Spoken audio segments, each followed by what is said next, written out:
All right, let's look at the news. So the Associated Press has gotten a court order supposedly allowing them back in the White House. Trump banned them because they refused to start calling the Gulf of Mexico the Gulf of America. And of course, the Trump administration is getting very close to just simply ignoring court orders and violating them. So we'll see what happens. But that would be good news if they can have a little, some limitation on their attempt to censor the news. Hello, Voice Bahia.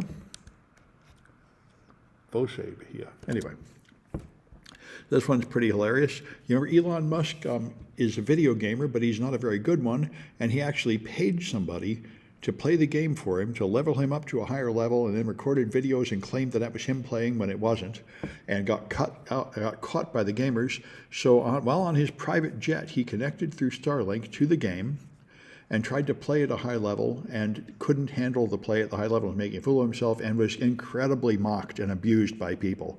Elon is a pedophile, Elon Musk is pathetic, you'll always feel insecure, just everybody dumping abuse on him. And you know, he's been trying to pretend, just like most of the Republican administration, that nobody's really mad at them. They don't think anybody cares about them attacking Social Security and Medicare and destroying the economy with senseless tariffs.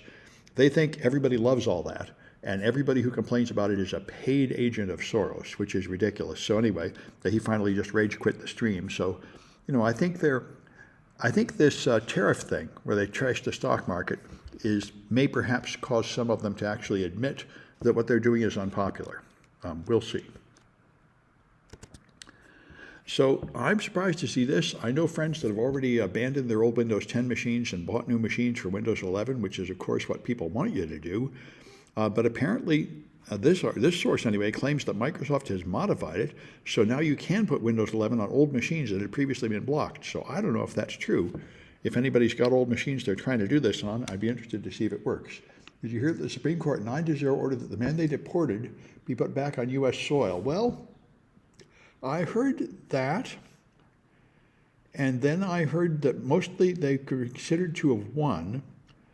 So I didn't. That Supreme Court order was sort of mixed. One thing I heard is it did seem to approve their statement that they can use emergency powers to deport these people, but they must give them some due process. But it's vague on what that due process would be. So I think it's not clear, and certainly they haven't made an effort to bring him back yet. I believe the administration's official position is still that they have lost control over the guy in El Salvador, and they can't even ask to get him back, which is, of course, insane, because it's not like someone in America traveled to El Salvador and committed a crime there, and now they're in the El Salvador justice system. Now, in that case, you could reasonably say, we can't get them back. They're in another jurisdiction. They're paying the government of El Salvador to hold these prisoners like you would rent a hotel room, so we certainly could get them back by just asking for them to come back. Anyway, but they're trying to pretend there's no way to get them back, and they're now trying to claim that this means they can grab anybody, even a citizen, deport them with no process, and once they're gone, they can never come back. So this just gives them complete power to just do anything to anybody without ever having to prove a word about it. And that's, of course, what they'd like. And it's not clear whether the Supreme Court is actually going to deny them that, although there was some statement about how you have to give them some due process. All right, so Amazon now claims to have an AI that will hear you, and it will understand hesitation and tonal cues and deduce from the context, sort of the emotional content of what you're saying.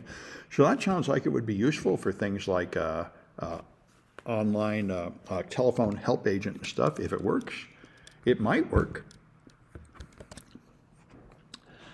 This bill that I've heard a lot of people talk about, the voter suppression bill, has passed the House. If it passes the Senate too, this one will be really severe, and one of the main group of people that will be affected is married women. Married women who took their husband's name will have great difficulty passing this test, because they say every single voter has to, I think every single election, drive physically to a voting center and present physical documents proving that they're a citizen. And they won't take, and so women who have got married and changed their name will have difficulty proving that they're still the same woman as they were on their birth certificate. And they say this. One thing about this is this may actually benefit Democrats, because the people who the Democrats live in cities where this is something you could reasonably do, but a lot of Republicans, they say, live in the country to where they're actually up to 8 hours away from a voting center, so they have to drive all day to get there. So we'll see. It is just like everything the Trump administration has done, it's a wild, cartoonish exaggeration of a long-standing Republican goal. They keep believing that all these non-citizens are voting, despite all the evidence being that that does not happen. I think they found a total of like 1 or 2 votes per year of non-citizens. But they're pretending there's a huge amount of that, just like they're pretending there's a huge amount of welfare fraud, Social Security fraud, when in fact it's less than 1%. They have these persistent myths, and since the truth doesn't matter and facts don't matter anymore, they can just push these lies like Trump. And so we'll see. They're passing crazy things based on false lies, like Trump's tariffs are based on completely false economic statements. I was just talking to a friend in South Korea and saying, we're resembling North Korea now. We just have a lunatic in charge that pretends to have magic powers and pretends to know everything and just dictates stupid rules based on false ideas, and there don't seem to be any checks or balances to limit him. So it's not a good time for America. And that is the one I was just thinking about. This is another incredible abuse of power, which I haven't heard of since the House Un-American Activities Commission and Richard Nixon did try things like this. Richard Nixon would send the tax agency to audit his political enemies. Trump would like to jail or kill his political enemies, and so what he's done here, Chris Krebs was in charge of CISA, and he's a Republican, by the way, but he did a very good job at CISA, the Infrastructure Security Agency, and one of the things he did was analyze the security of our voting system, and he said that Joe Biden won the 2020 election, it was not hacked, which is, of course, true, and Trump has hated him and the whole CISA from that time. So now that he fired Chris Krebs for saying that, and now he has taken away his security clearance, and he's removed the security clearance for the whole company that employs him to put that company out of business so they can't do any more government work.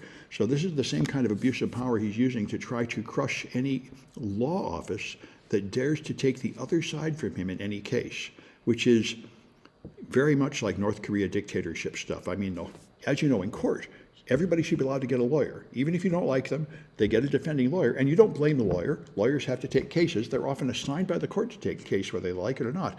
But Trump is like punishing FBI agents that worked on cases against him and lawyers that worked on cases against him and shutting down law firms. And he wants to shut down all the newspapers and news agencies that dare to criticize him.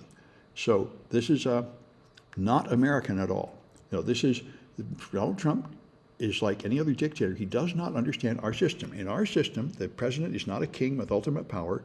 He has opposing forces at Congress and the legal system and the Senate and the free press. So every president has to get used to, when you try to do something, all these complaints come in from all these quarters, and people can stop what you're doing, and that is the whole point of our system. It was carefully designed that way. Instead of having one king with absolute power, we have multiple centers of power that push back against each other so that people have a chance to complain if something is wrong. And it's very difficult to make changes. You can only make changes if the majority of people are really behind them, which means not only the president wants to do it, but you get the majority of the House to vote on it and the Senate, and then the Supreme Court and the legal system decides it passes. This is exactly the way our system is designed, and Trump doesn't understand any of that. He just thinks anybody that blocks his will is his enemy and just to be crushed. And so he's being a dictator, just like he said he would be.